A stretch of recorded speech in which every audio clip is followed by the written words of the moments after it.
પવિત્ર જીવન. એમાં પહેલી મોટી વાત છે વ્યસન. તમારામાંથી કોઈ તમાકુ, કોઈ સિગરેટ, લીકર કંઈક હશે, ઓકેઝનલ હશે, સોશિયલ હશે, પણ સમજવાનું it is injurious to your health. Cigarette ઉપર લખે છે cigarette smoking is injurious to your health. આ પ્રમુખ સ્વામી મહારાજનો એમના જીવનકાળ દરમિયાન એક પ્રાઇમ પ્રોજેક્ટ હતો પવિત્રતા જીવનમાં અને સમાજમાં.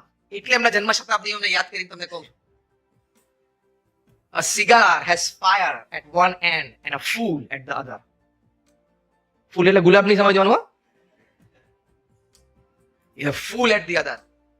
મૂર્ખ છો તમે કે તમે સિગરેટ પીવો છો, તમાકુ ખાવ છો. તમે એવા પણ જોયા છે, અમે પણ જોયા છે 50 વર્ષથી રોજ 50 સિગરેટ પીતા હોય ને હજી જીવતા હોય તમારી સામે જ ફરતા હોય.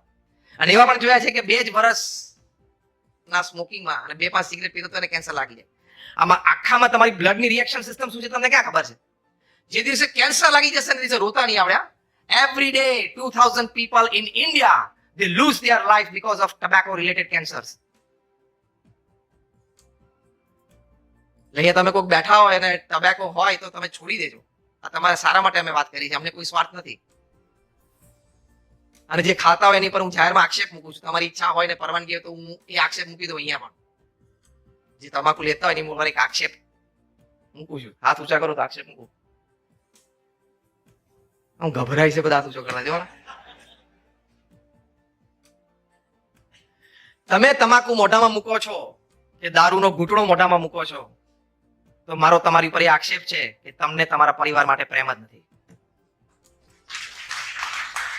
તમને તમારી પત્ની માટે કોઈ પ્રેમ નથી, તમારા સંતાનો માટે પ્રેમ નથી. તમને ખબર છે કે આનાથી કેન્સર થઈ શકે છે, દારૂ પીવાથી લીવર સિરોસિસ થઈ શકે છે, you can lose your life. તમને ખબર છે છતાં તમે લો છો. That means your subconscious mind is telling you કે ભલે મારી પત્ની વિધવા થઈ જાય, આઈ ડોન્ટ કેર. ભલે મારા સંતાનો બાપ વગરના થઈ જાય, આઈ ડોન્ટ કેર. મને આ પડીકી અને આ ઘૂંટડો વધારે વાલો છે. It is a proof.